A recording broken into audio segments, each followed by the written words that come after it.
ስለዚህ መቼ ይጀምራል ማለት ነው ጉዞ በዚህ ሳምንት ውስጥ እንጀምራለን ብለናል። እስካሁን ወደ 11000 ጆብ ኦፈር መጥቷል። ከዚህ ውስጥ ወደ 6000 መርምረን አጽድቀናል። እንግዲህ ተጓዦቹን የማሰልጠን ከዚህ በኋላ እንደ ከዚህ ቀደሙ ዝም ብሎ ማይሰማሩም ነው። ከእንግዲህ ዩኒፎርም ለብሰው የምልካቸውን ኤጀንሲ ተቋም ዩኒፎርም ለብሰው ፌስታል ሳይሆን ደግሞ ሻንጣ በጀርባቸው ይዘው የሚሄዱበትን የዜጋ ክብርን ከዚህ መጀመር አለበት። የስራና ክህሎት ሚኒስቴር ከባለድርሻ አካላት ጋር እየሰራ መሆኑ ይታወቃል። ይህንን ተከትሎ ታዲያ ወደ ሳውዲ አረቢያ ጉዞ ሊጀመር መሆኑ ተሰምቷል። በዚህ ጉዳይ ላይ ተጨማሪ ማብራሪያ የሚሰጡን ይህንኑ የውጭ ሀገር የስራ ስምሪት ዘርፍን የሚመሩት የስራና ክህሎት ሚኒስትር ዴኤታ አሰግድ ጌታቸው ናቸው። ከእሳቸው ጋር ቆይታ አደርጋለሁ። ጤና ይስጥልን። እንኳን ደህና መጡ። እንኳን ደህና ቆያችሁ። ወደ ሳውዲ አረቢያ የሚደረግ ጉዞ ከዚህ በፊት መቋረጡ ይታወሳልና እንደው ለምን ተቋረጠ የሚለውን እናንሳ። አሁንስ ያለበት ሁኔታ ምን ይመስላል? እንግዲህ በአረብ ሀገራት ለበርካታ ዘመናት የኢትዮጵያ ዜጎቿን እየላከች የስራ እድል ትፈጥር ነበር። የአረብ ሀገሩ በተለይ የሳውዲ አረቢያው ስምሪት የቆመበት ሁኔታ ነው ያለው።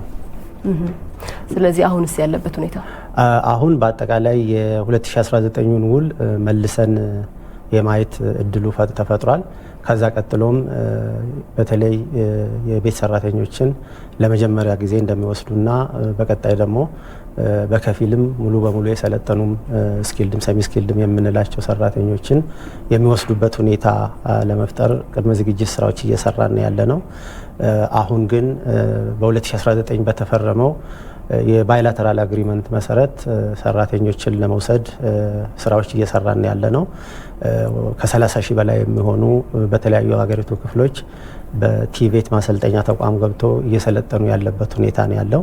እንደ ከዚህ ቀደሙ ሳይሰለጥኑ ሳይሆን በአግባቡ የሰለጠኑ ሰርቲፋይድ የሆኑ ሰራተኞች በተቻለ መጠን ከዩኒቨርሲቲ ግራጁዌት ያደረጉ እንደዚሁ ከቲቬት ግራጁዌት ያደረጉት እንዲመዘገቡ አድርገን ስልጠና የጀመርንበት ሁኔታ አለ።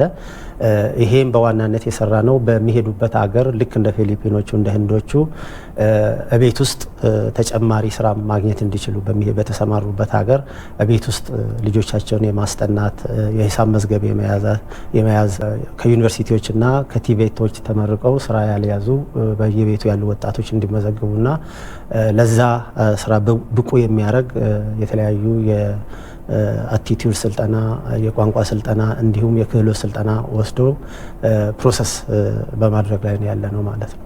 አሁን እያነሱልን እንዳሉት የተማረ የሰለጠነ የሰው ኃይል ነው ከዚህ በኋላ ህጋዊ በሆነ መንገድ የሚሄደውና ምናልባት ከዚህ ጋር ተያይዞ የደሞዝ ጉዳይ ይነሳል። እንደውም በተደጋጋሚ ቅሬታዎችም ሲቀርቡበት ነበረ። ከሌሎች ሀገራት ሰራተኞች አንጻር ሲታይ ከኢትዮጵያ የሚሄዱ ሰራተኞች የደሞዝ ሁኔታ ዝቅተኛ ነው ይባል ነበረ። እዚህ ላይ ምን ሊሰራ ታስቧል? ያለው ሁኔታ ምን ይመስላል? የሳውዲን በተመለከተ የሳውዲ ሚኒስትሪ ኦፍ ሌበር እንደ ሂውማን ሪሶርሳቸው እንደዚሁም አምባሳደሩ ጋር ቨርቹዋሊ ስብሰባ ያደረግንበት ሁኔታ አለ። ባይላተራል አግሪመንቱ የተፈረመው 2019 ስለሆነ ይሄ በዛ ወቅት የተፈረመው ፍርማ የወቅቱን ገበያ ያላገናዘበ እንደዚሁ ደግሞ አሁን የምንልካቸው ልጆች ከዚህ ቀደም ከነበሩ ልጆች የተሻሉና በቂ ክህሎት ያላቸው እዛ የሚጠበቅባቸውን ስራ ደሊቨር ማድረግ የሚችሉ መሆናቸውን አስረድተን በሚቀጥሉት 2 ወራት ውስጥ የሙስሊም ጾም እንዳለቀ የምንገናኝበትና ባይላተራል አግሪመንቱም የሚሻሻልበት ከተቻለም ደግሞ ደሞዙም በዛው መጠን የሚሻሻልበት ሁኔታ ይኖራል ነው። ስልጠናዎችን በበቂ ሁኔታ ወስዶ እንዲሄዱ የማድረግ ስራ እየሰራን ነው። በቀጣይ ደግሞ ሙያቸው ክህሎታቸው የተሻለ ሲሄድ ከፊሊፒኖቹ ከህንዶቹ ተወዳዳሪ የማይሆኑበት ምንም ምክንያት የለም ማለት ነው። የነሱ የደሞዝ መጠን ከፍ ያለው ከኛ የተሻለ ስኪልድ ስለሆኑ ከተኛ የተሻለ በምግብ ዝግጅትም ይሁን በቤት ጽዳትም ይሁን በተለያዩ ስራዎች የተሰማሩት የላቀ ክህሎት ስላላቸው ነው። በዛ ልክ ማብቃት በዛ ልክ ማሰልጠን ደግሞ ከመንግስት ይጠበቃል። ይሄን ለመስራት የስራና ክህሎት ሚኒስቴር ከተቋቋመ ወዲህ ሰፊ የሪፎርም ስራዎችን ሰርተናል። ቲቤቶቻችን ለዚህ ወደ 77 የሚሆኑ ቲቤቶች በቀጥታ በዚህ ስራ ላይ እንዲሰማሩ የመስራት ስራ እየሰራን ነው።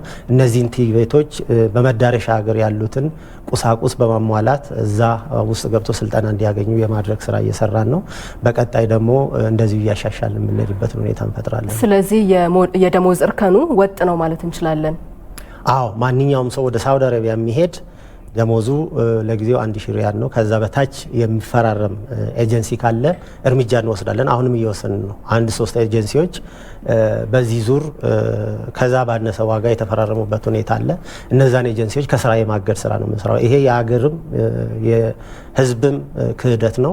ስለዚህ ከዛም አልፎ ተርፎ ደግሞ የሰው ጉልበትን መበዝበዝ ነው። ስለዚህ እነዚህን እርምጃ እንወስዳለን። ከዚህ ውጪ ወደ ሳውዲ አረቢያ የሚጓዙ ዜጎቻችን ስልጠና ከወሰዱ በኋላ በቀጥታ ከኤጀንሲዎች ጋር መገናኘት ይችላሉ። አሁን ኤጀንሲዎች ወደ ክልል እንዲወርዱ አድርገናል። ወደ ክልል ከወረዱ ኤጀንሲዎች ጋር ተገናኝተው ስለ ደሞዛቸው ስለሚሄዱበት ሀገር ተነጋግረው ምንም ክፍያም አይከፍሉም። ለፓስፖርትና ለሕክምና ለጤና ምርመራ ካልሆነ በስተቀር የሚሄዱበት አገር ቲኬትም ኢንሹራንስም የተለያዩ ወጪዎችን የሚሸፍነው የሚልከው ኤጀንሲ ነው። ዜጎቻችን ይሄን አውቀው ምንም ክፍያ ባለመክፈርም መንግስትም መተባበር አለባቸው። ሌላው አቶ አሰግድ ሳውዲዎች ሙሳኒድ የሚል የቪዛ ሲስተም አላቸው፣ ከዚህ ከሰራተኞች ጋር በተገናኘ ማለት ነው። የኢትዮጵያ ሲስተም ከዛ ሲስተም ጋር የተጣጣመ ነው ማለት እንችላለን ወይ? አንዳንድ ቅሬታዎች ስለሚነሱበት ነው የኛ ሲስተም ላይ። የኛ ሲስተም በእውነት ለመናገር ከሆነ እንደ ከዚህ ቀደሙ አይደለም። የኛ ሲስተም በእኛው አገር ልጆች እዚሁ አገር የተሰራ ነው። ከዚህ ቀደም የሚሰሩ ሲስተሞች በሀገራችን ከተሰሩ በኋላ የተወሰነ ጊዜ አገልግሎት ከሰጡ በኋላ ችግር ስገጥማቸው ከውጭ እነዛን ኤክስፓትሬት አምጥቶ የማሰራት ችግር ነው የነበረብን። በሚፈልጉ ጊዜ ይዘጋሉ፣ በሚፈልጉ ጊዜ ይከፍቱት ነበር። ይሄን አሁን የሰራ ነው ሲስተም በእኛው አገር ልጆች እዚሁ ከኢንሳ በተውጣጡ ልጆች ነው የተሰራው። ስለዚህ ይሄ ሲስተም ደረጃውን የጠበቀ ዓለም አቀፍ ደረጃውን የጠበቀ ፕላትፎርም ነው። ሙሰነድም ስመጣ በዛው ፕላትፎርም ላይ ተመስርቶ መስራት ይችላል።